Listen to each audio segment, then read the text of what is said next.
맥킨의 지혜투자클럽입니다. 셀트리온.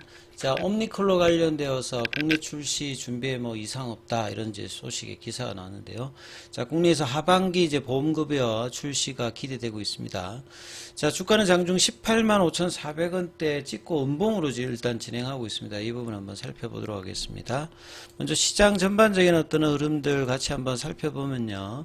새벽에 마감된 이제 뉴욕 증시 같은 경우에는 제롬 파월 연준 의장의 비둘기파적인 어떤 언급과 테슬라가 일단 대단한 상승을 좀 보여줬죠. 그래서 이 다우지수가 0.41, 162포인트, 나스닥이 이제 149.46, 0.84, 필라델피아 반도체 지수도 1.24% 강하게 일단 마감이 되었고요. 자, 오늘 원달러율 자체는 2원 80전 정도 올라가면서 여전히 외국인 쪽에서는 선물 쪽에서 매도, 어제 이제 수급이 안 좋아졌다가 오늘은 외국인들은 양시장에서 매수고요. 기관들 같은 경우는 여전히 코스닥 쪽에서는 매도를 하고 있고 외국인은 코스닥에서 1,000억대 이상 매수. 예, 외국인들과 기관은 이제 코스피 쪽에서는 양매수를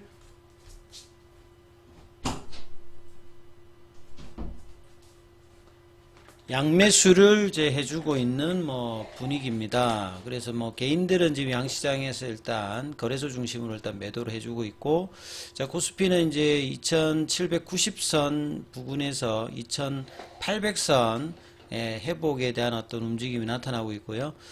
코스닥 같은 경우에는 0.34% 강세. 그래서 여전히 근데 종목으로 보면 상승보다는 하락 종목 수가 오늘도 이제 코스피 같은 경우에는 거의 3배 가까이 많고요. 코스닥 쪽에서도 한 3배 가까이 하락 종목 수가 더 많이 나오는 이제 그런 어떤 부진한 흐름들을 종목으로 계속 보여주고 있습니다. 자, 지수 형태로 보게 되면 코스피 같은 경우에는 어제 음봉이 나왔던 부분을 바로 이제 갭으로 올려서 지금 했다가 밑꼬리가 나왔다가 지금 이제 강보합권 흐름을 좀 보여주고 있고요. 변동성은 여전히 좀 큰 모습. 어제 이제 2% 넘게 밀렸던 코스닥 같은 경우에는 반등이 그렇게 크지는 않습니다. 근데 이제 HLB 종목이 원체 지금 거래량을 압도하면서 폭등의 흐름들의 반등이 좀 나왔기 때문에 이 종목의 어떤 중심으로 수급이 좀 집중되고 있죠. 오늘 이 거래대금으로 보시게 되면 HLB 쪽이 지금 삼성전자보다 훨씬 더 많이 나오고 있어요. 예, 지금 상한가를 기록하고 있는데 8,800억대고 삼성전자가 이제 6,900억대, 삼천당 제약이 이제 5천억대. 그래서 지금 일부 제약하고 이제 그 2차 전지 관련되는 종목들이 이제 수급을 거의 다 삼키고 있는 뭐 그런 어떤 흐름들을 보여주고 있죠. 그래서 종목으로 보시게 되면 삼성전자 하이닉스는 큰 흐름이 없는 상황에서 최근에 좀 많이 올라왔던 DI도 오늘 좀 조정을 계속 보여주고 있고, 가장 좀 셌던 종목이 테크윙이죠. 테크윙이 여전히 이제 볼린저 밴드 상단 부분에 있으면서 흐름을 보여주면서, 하이닉스 같은 경우에도 그냥 플랫형으로 21일평에서 지지를 받고 이제 흐름이 나오고 있습니다. 그래서 엔비디아 관련되는 한미반도체도 지금 21일평을 어제 이제 이탈하면서 좀 내려온 모습이고, 그 다음에 이수 페타시스 같은 경우에도 3일 옆으로 좀 가고 있는 모습이죠. 2차 전지 쪽에서는 테슬라가 지금 뭐 연일 급등을 하고 있기 때문에 오늘은 셀단이라든 장비 소재단 종목들이 이제 강한 흐름들이 대부분 일단 나타나고 있습니다. 자, 그리고 뭐 제약바이오 쪽에서는 오늘 뭐 HLB 날입니다, 사실. HLB 종목이 상한가를 가면서 시총이 이제 10조대를 다시 회복하는 모습을 좀 보이고 있죠. 그리고 비만 당뇨 관련해서는 삼천당 제약이 계속 이제 강한 흐름들을 이어가고 있고, 이런 와중에 이제 셀트리온은 어제까지 좀 이제 시장이 빠졌을 때 괜찮았는데 오히려 또 오늘은 21일평을 조금 이탈해서 지금 흐름이 나오고 있죠. 그래서 장중에 18만원은 이제 깨지진 않았습니다만, HLB와 마찬가지로 같이 좀 강한 어떤 대형주 모습을, 보여야 되는 어떤 상황에서 좀 바뀌었는데, 이런 어떤 흐름들을 보시게 되면 결국 뭐 수급이라고 봐야 되겠죠. 프로그램이 어제에 이어서 오늘도 좀 매도가 조금 나오고 있고, 그 다음에 현물 쪽에서는 보시게 되면 신한이나 한국 요런 데서 이제 공매도시 한국 쪽에서 여전히 매도세가 지금 나오고 있는 상황입니다. 그리고 가장 압도적으로 좀 강하게 들어왔던 게 어제도 이제 연기금이라든지 투신 이런 쪽이었잖아요. 오늘 연기금은 이제 20억 매도, 그 다음에 투신은 소폭 매수고요. 그 다음에 이제 자사주 관련되는 부분은 오늘은 이제 장중 신청이 2만 주 정도 되고, 지금 이제 체결은 6천 주 가량 좀 되면서 어제의 어떤 견조함을 좀 21평에서 또 지지를 못하면서 조금 흘러내리고 있는 흐름들을 보여주고 있습니다. 셀트리온 제약 같은 경우도 1.81 정도 빠져내려와서 흐름들을 보여주고 있는 어떤 상황이다, 이렇게 좀 보시면 될 것 같은데요. 자, 그래서 이제 이 부분들이 21평을 회복하면서 2시 반 이후에 만들어 놓는지가 일단은 중요합니다. 7월 달에 6월 말부터 3일 정도 좀 괜찮았는데, 이제 이 부분들을 이어가는지 여부가 일단 중요하다, 이렇게 보시면 될 것 같고요.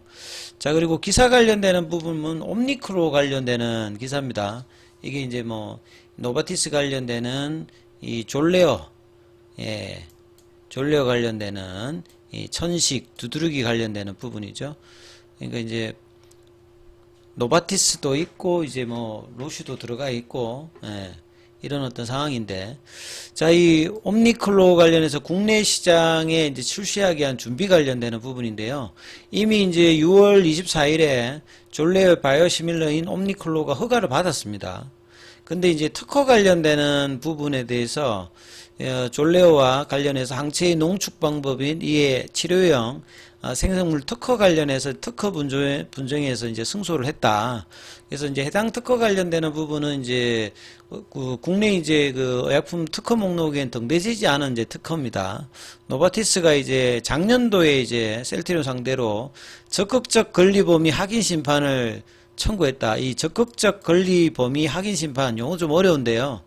특허를 가지고 있는 사람이 자기의 어떤 특허를 침해받았는지 확인해 달라고.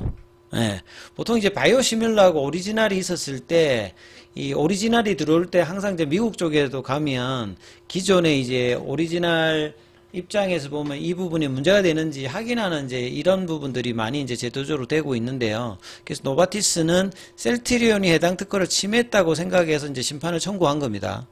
근데 이제 특허 심판원이 이제 6월 28일에 이 청구권을 이제 각하를 했다. 그러면 결국 이제 이런 부분에 대해서 이제 특허 문제까지 이제 해소가 되면 이제 출시하는데 특별히 이제 문제가 없는 상황이죠. 그래서 옴니클로는 이제 졸레어 관련해서는 유럽에서 유일한 퍼스트 무브의 바이오시밀러거든요. 그러니까 가격 경쟁력을 앞세워서 시장을 공략할 어떤 이제 마케팅 전략도 갖추고 있고, 신규로 이제 셀트리온 입장에서 이제 다수의 바이오시밀러가 출시를 앞두고 있기 때문에 이런 부분 굉장히 중요합니다. 아일리아 관련되는 바이오시밀러도 이제 다음 달에 출시 예정. 이제 9월 달에 이제 스테키마.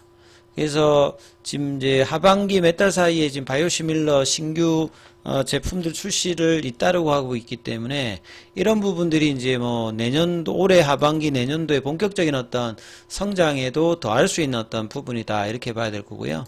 그 다음에 이제 또 이제 더벨에서 나왔던 기사를 보게 되면 2019년도부터 사실 바이오시밀러는 경쟁이 심각했습니다. 이제 과거에 한참 이제 바이오시밀러가 돈을 잘 벌 때는 퍼스트 무버를 하게 되면 한 1년 6개월 정도는 후발주자가 없어요.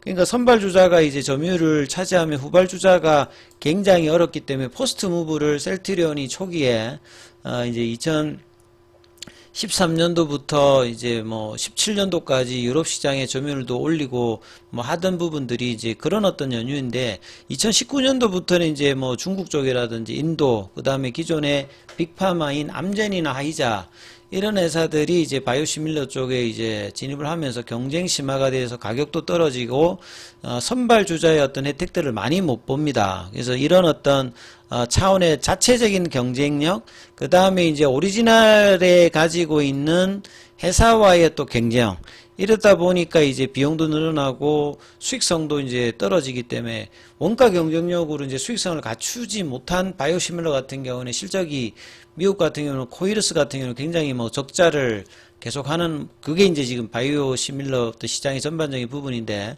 2025년부터 2030년까지 이제 또 한 번의 이제 오리지널 제품들이 특허가 끝나기 때문에 여기에 이제 누가 더 잘 진입을 해서 성과를 내느냐가 이제 바이오시밀러 업체에서는 굉장히 좀 중요한 어떤 부분인데 자 그런 차원에서 셀트리온 같은 경우에는 이제 직판과 그 다음에 이제 바이오 신약 관련되는 부분으로 이제 중심축을 점점 옮기는 어떤 과정 중에 있다. 셀트리온은 이미 이제 2조대 매출을 하고 있는데 바이오시밀러로만 과거 같은 이제 높은 PR을 받기가 힘든 상황이기 때문에 이런 차원에서 이제 진펜트라의 그 성공에 대한 어떤 기대감이 굉장히 중요한 부분이라고 봐야 됩니다. 그래서 바이오시밀러끼리 경쟁이 많이 올라와 있고 그 다음에 오리지널 어떤 개발사들과의 어떤 진입 장벽 관련되는 부분에서 유럽이나 미국에서 소송이 많이 일어나잖아요. 그래서 뭐 아일리아 같은 경우에는 특허만 110개고 2027년도까지 이제 미국 출시를 못하도록 여러 가지 뭐 장치를 마련해 있나. 그래서 이런 여러 가지 이제 시장 상황이 압박이 많이 들어가고 있기 때문에요. 그런 차원에서 이제 직판을 통해서 특히나 미국은 유럽하고 좀 시장 규모가 다르기 때문에 PBM 업체를 통해서 이 선호유품이 등재가 되고 그 다음에 원제조사가 이제 도매업체나 직접 이제 약국 같은데 처음에 이제 주는 가격이 이제 이게 도매 가격이거든요. 이 도매 가격에다가 이제 수수료를 빼서 이제 제조사가 가져가는 게 이게 이제 AMP입니다. 근데 여기에다가 리베이터까지 이제 줘야 되잖아요. 그러니까 이것까지 이제 빼고 이제 또 마케팅 차원에서 또 쿠폰 같은 것들을 많이 이제 환자들한테 주면서 가격을 낮추지 않습니까? 이런 걸 또 뺀 거를 그게 이제 ASP거든요. 요게 이제 실질적인 이제 매출인데 이 매출을 늘리기 위해서 이제 PBM에 선호약품이 등재되어야 이제 이런 과정이 있기 때문에 이걸 이제 좀 잘하기 위해서 리베이트를 느린다든지 아니면 뭐 환급금을 이제 느린다든지 아니면 가격 자체를 낮추어서 처방을 높일 수 있는 뭐 이런 어떤 여러 가지를 하기 때문에 과거보다 이제 수익성이 좀 떨어지거든요. 그래서 이제 그런 것들을 하기 위해서 이제 직판을 하면 수수료 비중이 판매에서 이제 막 줄잖아요. 그래서 이제 셀트리온 같은 경우는 2019년부터 이제 이런 부분을 본격화해서 유럽에서 미국에서도 직판 체계를 확대하고 있는 상황이다. 그리고 결국은 이제 장기적으로 신약까지 가야 되고 이제 개발 능력이 얼마만큼 있으면서 원가율을 낮추는 업체가 이제 이 시장에서 계속 이제 승승장구할 수 있는 어떤 흐름이죠. 그래서 셀트리온이 신약 개발 관련되는 부분들이 이제 진펜트라는 이제 신약을 받았습니다만 이거 외에도 이 면역감염 억제제 그 다음에 이제 뭐 ADC 셀트리온은 ADC 쪽에 좀 더 진심이죠. 그리고 이제 오픈 이노베이션으로 이제 확보하는 어떤 흐름들 그리고 내년도에 이제 이런 임상이 본격화될 어떤 가능성들을 가지고 있다 이렇게 보시면서 좀 봐야 되는데요. 자 5장에는 21일 이평선의 회복이 되는지 여부를 중심에서 살펴보시기 바라겠습니다.